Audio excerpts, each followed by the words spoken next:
on what example? Example 8, right? So page, okay.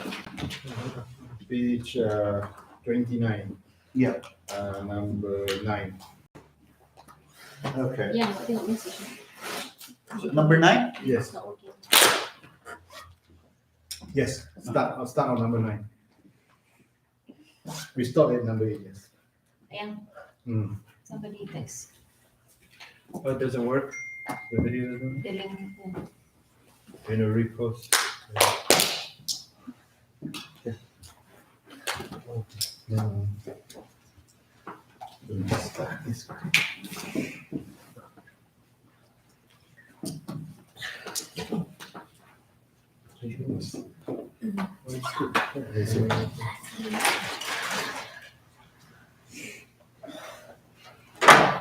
What page is it? Page 29. 29? Okay. So this one, pretty straightforward. How do we read this?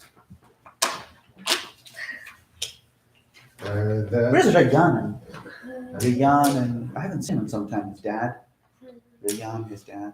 Oh, you mean the Ibrahim? Or Yeah. I think they're traveling. Yeah, I think his they- father always. Yeah. He's always here as well. I haven't seen him in some time.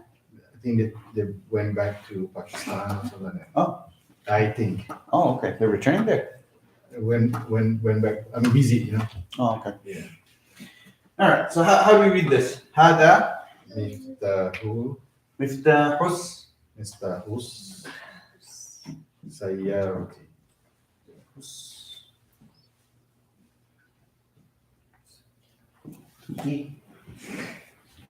So hada miftahus sayyarati. This is the car's keys, or this is the key of the car. Right? Aina miftahul Miftahul Baiti. bayti. Where is the keys of the House. house? Yeah. Can you break that down? Yeah. So hada, this, right? Miftah, key.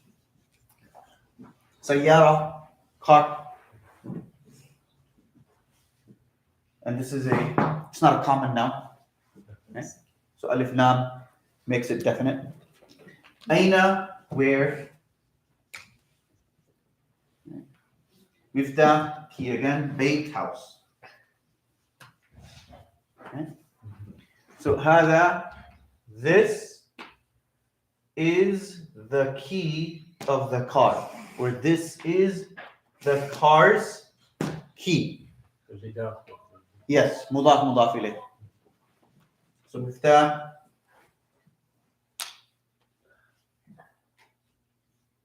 mudaf and sayyara mudaf ilayh.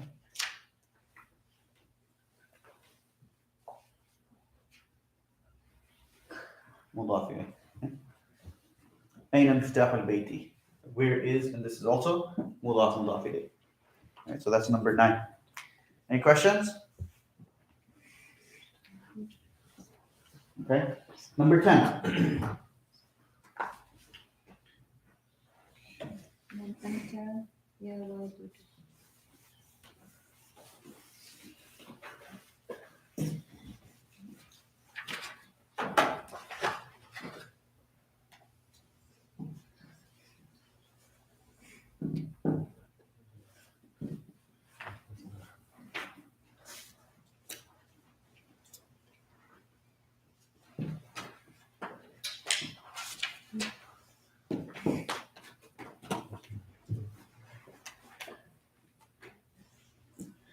Okay.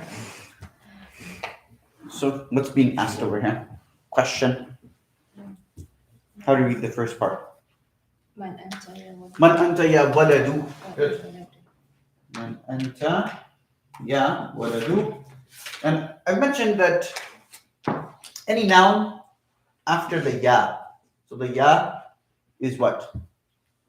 It's used to address someone, right? So any noun after that it's not going to have a tanween. It's going to be dhamma. Ya waladu, ya abbasu, ya zaidu, ya khalidu, ya what else?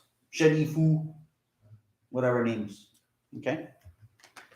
So there was there was something I sent some time back. I think it should be there. Yeah, I'll send it again. So man anta ya waladu. So anything that comes after ya, always dhamma. The noun will have a dhamma. The noun that follows it will have a dhamma. So who are you, O child?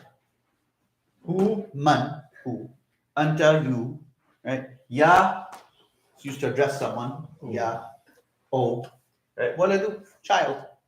Right? And then response, anab, ana, so me, ibnu Abbasin, mudaf mudaf ilayh. I am the son of Abbas. Is that why we cannot say walidu? Isn't This one? yeah, walidu, no? Walad, child. I know, it's because the answer is not is it walid is also The ibn? because ibn, is that why we cannot be walidu? Yeah. So ibn means same thing as walad. Okay. Waladun, yeah. Okay. Is that the question? Yeah. Yeah. Got it. So man anta ya waladu. So who are you, O child? Ana bnu Abbasin. So the alif is going to be dropped when you're reading in the sentence. Ana bnu, right? So this hamza was that's going to be dropped. So it's really ibnun, right? Ibnun means son, right? Ibnun means son. But when we're reading, so you're not going to read it in Arabic when you read this, right? It's usually people read it Ana ibnu Abbasin. Okay? But the correct way of reading this is Anabnu Abbasin. You drop the alif and you join. So Hamza Wasl will be dropped. So Anabnu Abbasin. I am the son of Abbas. Can you put the diacritic marks in there? Yeah.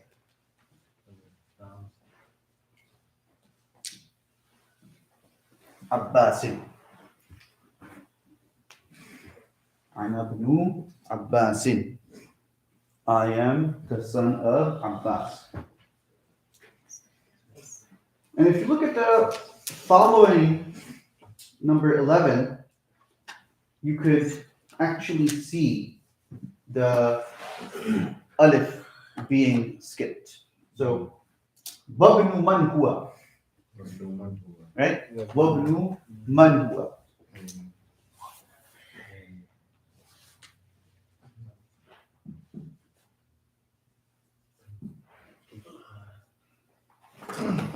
So, wabnu man huwa.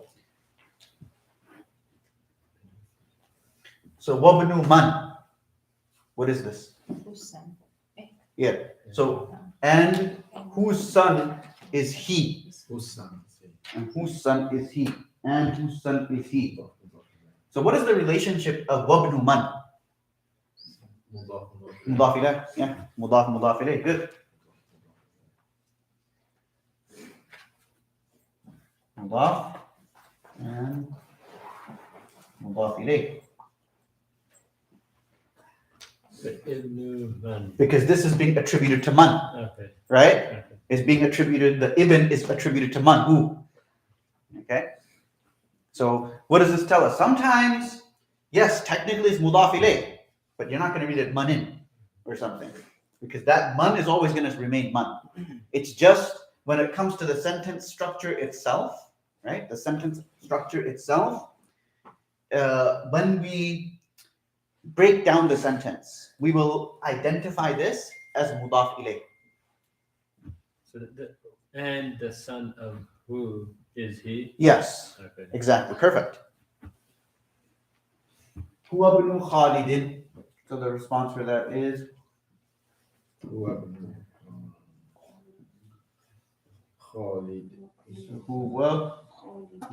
Khalidin. He is Khalid's son. He is the son of Khalid. Right? Because Ibn is being attributed to Khalid. Right?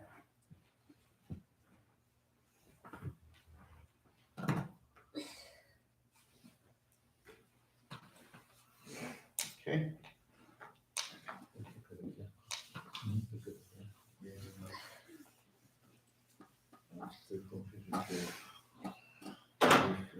Okay, next one. أين مسجد رسول الله Excellent. أين مسجد رسول الله صلى الله صلى الله عليه وسلم. صلى الله عليه وسلم. So أين مسجد رسول الله صلى الله عليه وسلم. So أين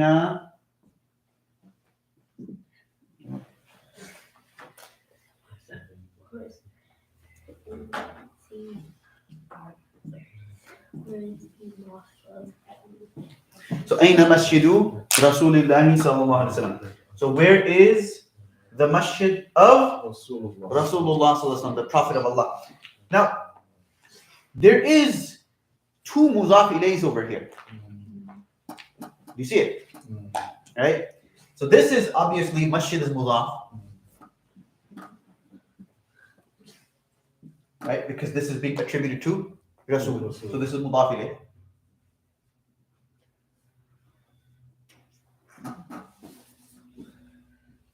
Right?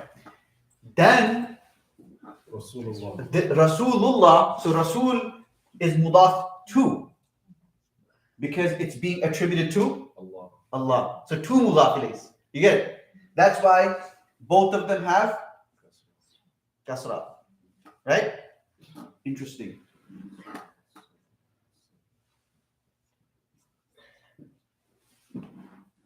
It's because it follows. Yes. Rasul. Okay. Yeah. So that's how this is how like you're gonna break down sentences in the Quran, because Arabic, it has a set of rules, right? That you can't play around with. You can't play around with those rules. It's read a very certain way. The rasam of Arabic, like the way it's written, the way it's read, you can't mess around with it. Even if you make a mistake, in a sentence, someone who's familiar with the rasam, with how it is written and how it is read, will correct that mistake. So you can't play around with it.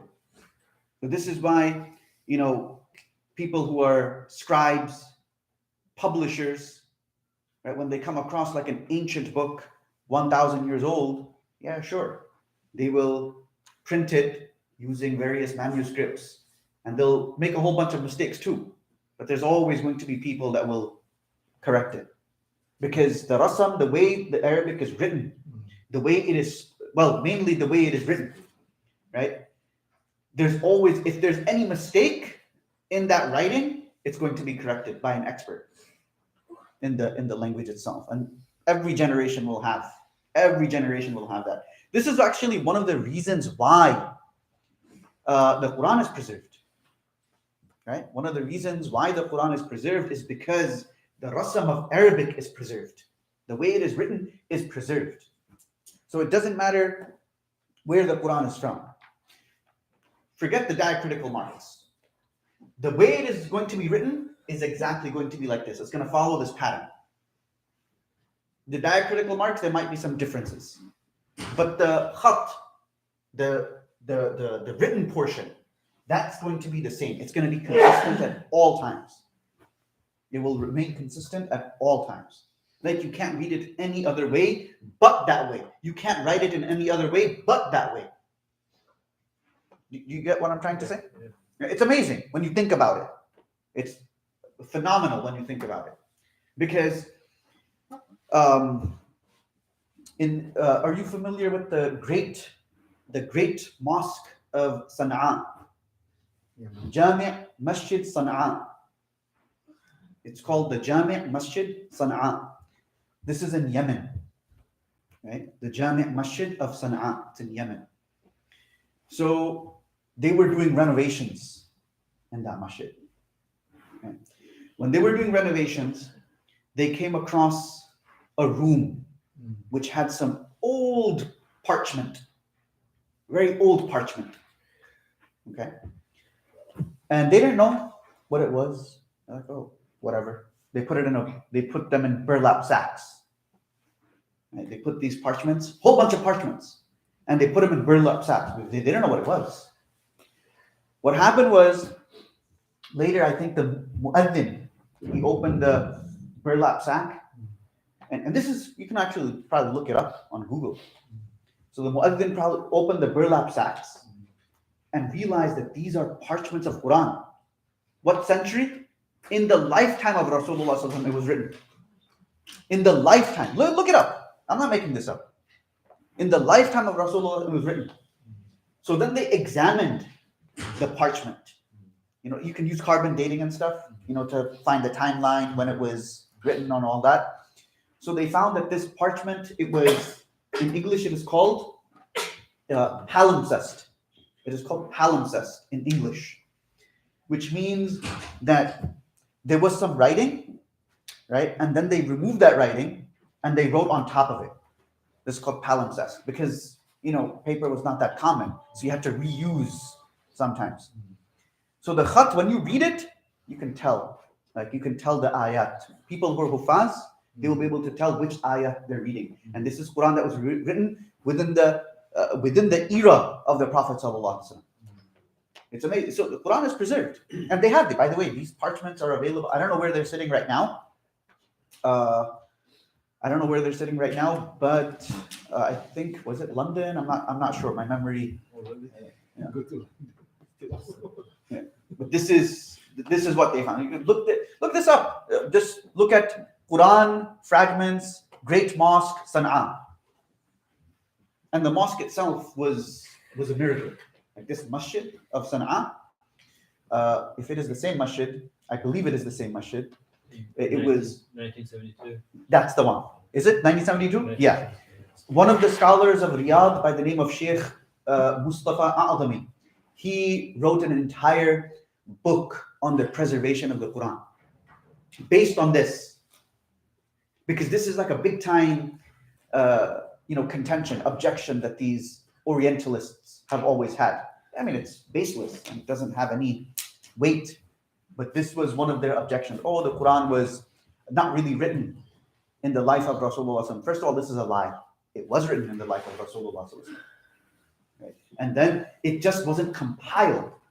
There's a difference, right? So you have to get your statement straight. So yes, the Quran was written in the time of the Prophet ﷺ. It was not compiled.